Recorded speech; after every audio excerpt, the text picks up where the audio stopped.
Ladies and gentlemen, Digital India has been a force to drive India's e-governance initiatives in the past 5-6 years.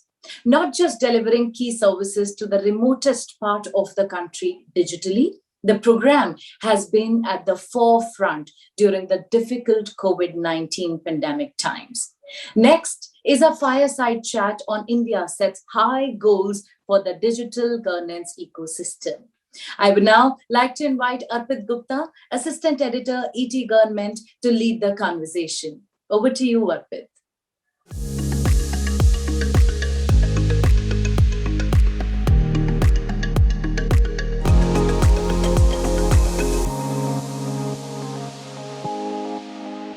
Welcome to this special fireside chat with Mr. Amitesh Kumar Sinha, Joint Secretary E-Governance in the Ministry of Electronics and Information Technology, Government of India.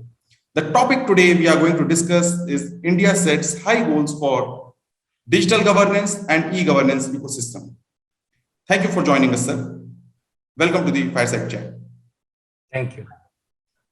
Sir, my first question to you is, what challenges do you see in the next era of digital India and smart governance and taking e-governance services to the last mile? Thank you, Arpit. Actually, from METI's side, we are seeing cybersecurity as a challenge because more number of cyber attacks we are witnessing every year. It is increasing. Data sharing and privacy issue is very, very important. And you know that already METI is working on that. We are, on one hand, we are trying to share all the data or government data amongst government department. And we are also preparing a framework to share data with public. And we have two methodology to promote this particular aspect. One is API based, where data can be shared amongst the ministry. And second is to bring all data on data.gov.in portal, where curated and refined data can be shared with these other stakeholders also. Then we are also seeing piecemeal development of different softwares by different agencies, whether it's the central government, state government, municipal government, etc. So we want to integrate and we want to promote public digital platforms, sectoral platforms for one sector, maybe health, maybe agriculture, maybe education. So that is also a challenge. Challenge is developing individual applications for different domains. Then we are also seeing difficulty of citizens in accessing services. So they have to remember multiple user ID and credential. There again, we want to facilitate and we want to provide a mechanism so that they don't face problem in that. Then, when we talk about digital government or we would talk about digital India. So our first aim is to reach to all 135 billion people of India. And, various villages in our country, they are not very good or robust infrastructure as far as digital connectivity is concerned. So already Government of India is trying to do that. And from METI side also, we want to reach out to all those citizens who are living in remote places. And then for that, we are expanding our common service center network so that the last mile connectivity is provided in assistant mode to those people who are not having access to either mobile, laptop, or any digital platform.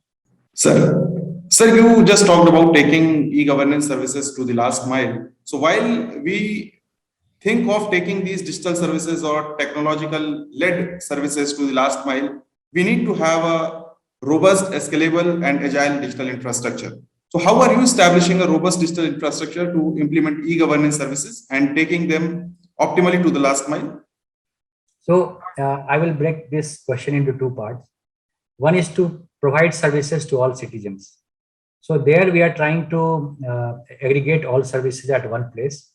And for that, we have identified Umang as an app of government. Umang is a mobile app, and we want to integrate all central government, state government, and municipality level services which has been offered or prepared for citizens. So all those services will come at one place, that is Umang. And then we will also provide these services through portal.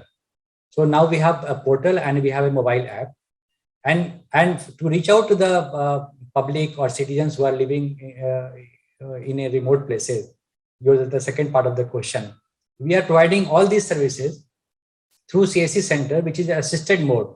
Assisted mode means if they don't have any access to digital infrastructure, they can come to the outlet of CSC and they can have all services with the help of a village level entrepreneur who is running that CSC center.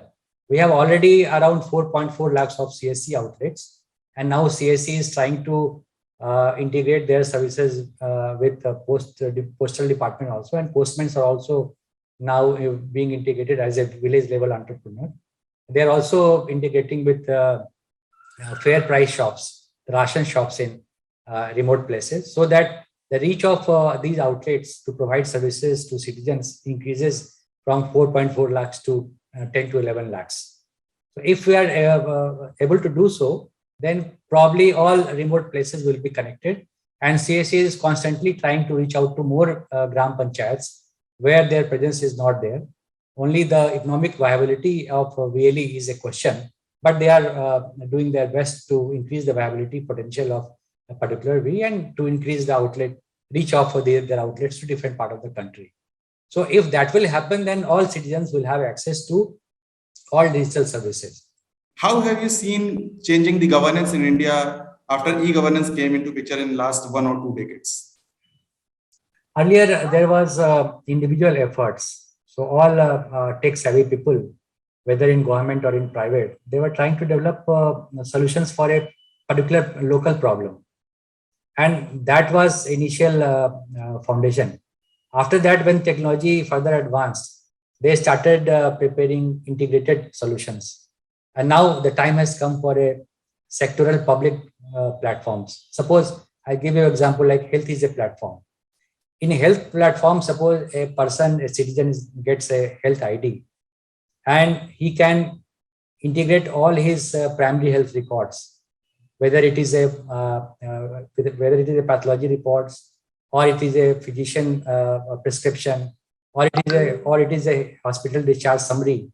If everything comes at one place, so then that person can manage his primary health record. If that person is given a GPS enabled service that you can find doctors near you, you can find blood bank near you, you can find ambulance near you, and there are so many other services. If you can add all these services, then this will form a public digital health platform. Now you can imagine with a mobile, a person will be totally Atmanirbhar in getting or accessing health related services. The concept that we are the government is promoting, that becoming Atmanirbhar in manufacturing, the same concept is now coming to a person, a citizen. They will become Atmanirbhar in managing their health related problems by using a particular platform.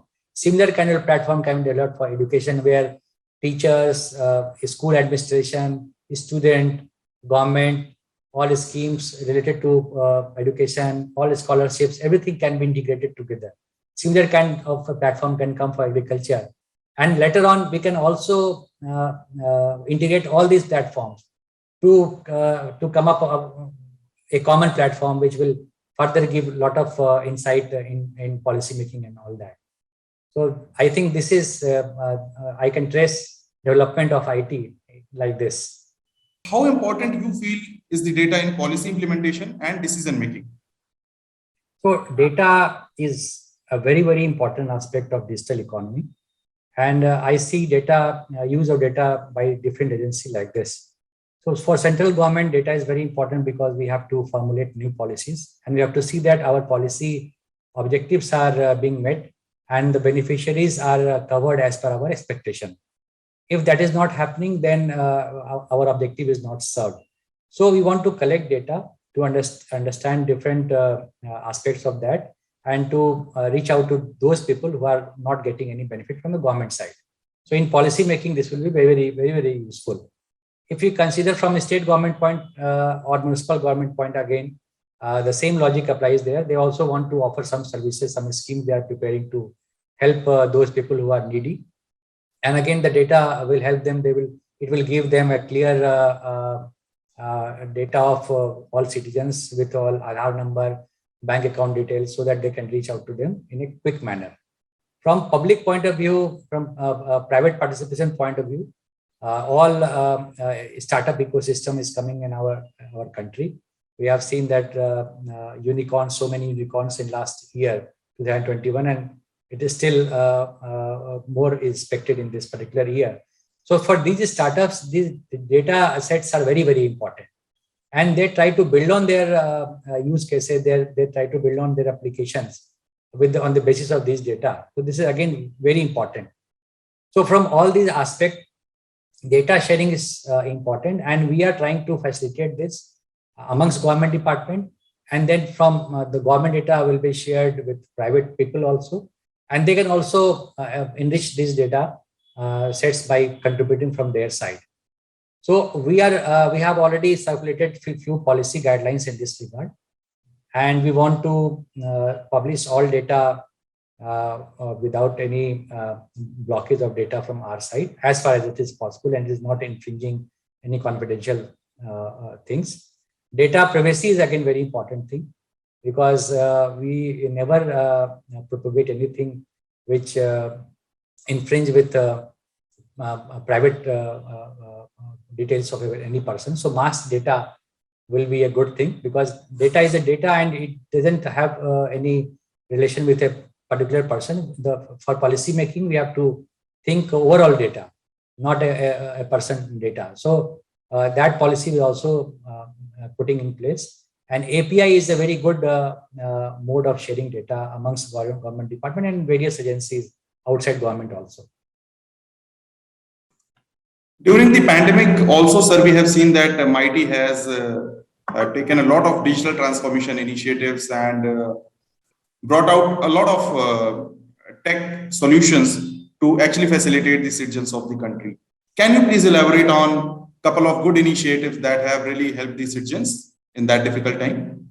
So you might have used Arogya Setu. Arogya Setu is very popular. You also have used CoWIN for your vaccination and all that, and downloading your certificate. That was also developed in a quick time. Then we have MyGov help desk. That was a chatbot at WhatsApp also. We had developed e-Sanjeevani and e-hospital facilities.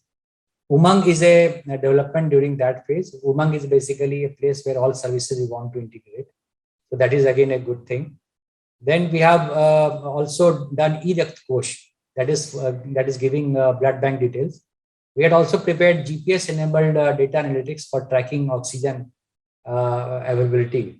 So that was also again very useful to handle this pandemic. There are so many other activities, and MIT is constantly trying to enrich this. And on the success of Arogya Setu, now we are trying to develop a total digital health platform. So we are working on that. It has and the individual health ID will be given to citizens. That phase has already been started, and now different services will be included on top of that. So again, various startups and other service providers will also get chance to onboard this digital public health platform, and they can offer various valuable services from their side also. Apart from technology, sir, can you briefly touch upon how can India become Atmanirbhar in emerging technologies, and what is next for you in technology for transformation? So you probably heard about the different PLI schemes. So PLI schemes are there for 4 or 5 particular things. One is for IT hardware. Second is for electronics manufacturing. Then emission of semiconductor mission has already been announced. That is a very, very ambitious project. And when we talk about emerging technologies, the role of some semiconductor becomes very, very important. There are various sensors, IoT devices, AI technology that will again contribute much more on data. So and to capture these data, we need sophisticated instruments also. So for all those sophisticated instruments, semiconductor mission is very, very important. So that is third thing. Then we have a policy for promoting startups ecosystem. That is working very well. And more than 3,000 startups are already supported by MIT. And there are many other organizations which are in touch with MIT. and they are supporting this startup ecosystem. They are very much in all emerging technologies. We are seeing use of emerging technologies in various sectors, and probably this is going to change our entire thinking and the way we are functioning. It will help really Government of India to reach out to people in a more supportive way. What are your 3 top priorities, immediate priorities at MIT? So, we are developing a second phase of Digital India program. And the first phase of Digital India program was launched in 2014-15. So on top of that, we are developing second phase of Digital India program. This talks about $1 trillion economy of India by 2025-26 also. There we are focusing on few aspects. One is connecting all Indians and providing digital infrastructure, including cloud, to reach out to the last mile. So that is our first target. Second, now we want to come up with a whole of the government approach, where the public platforms will be offered, and those public platforms will also talk to each other at one point of time. Then we are trying to promote digital economy by way of IT and IT services, which is already robust in our country. We want to push electronics manufacturing in a big way. And for that, we have different PLI schemes covering all span of electronics manufacturing. Then we also want to come up with some modern laws which will help this entire ecosystem, whether it is related with data privacy, or it is related with cyber law, or it is related with the whole ecosystem. So we will come up with few laws also. And then we want to provide, we want to see or project India as a global leader in all kind of domain. And we want to work in emerging technologies also, where we see a lot of potential. And then to support all these things, capacity building and training is very, very important.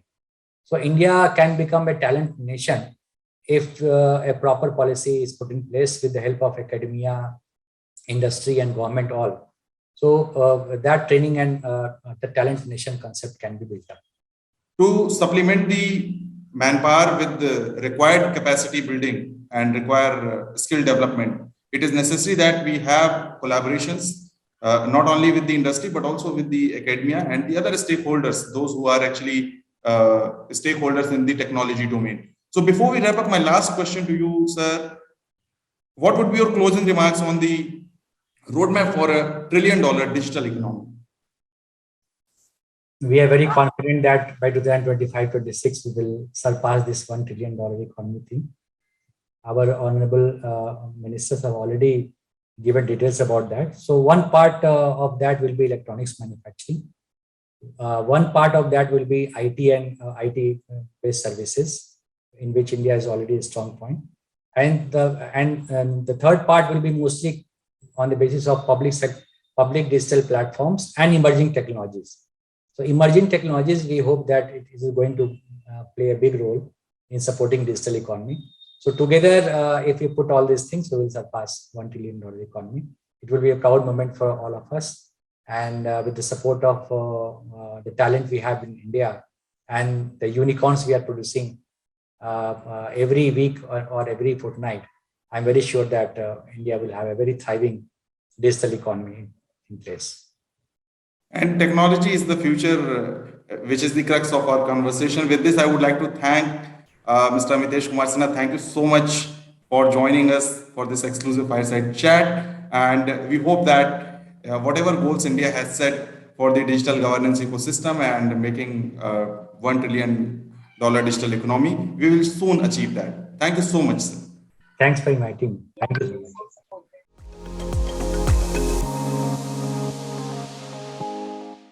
Thank you so much, Mr. Sinha and Arpit. Thank you very much for such an insightful conversation.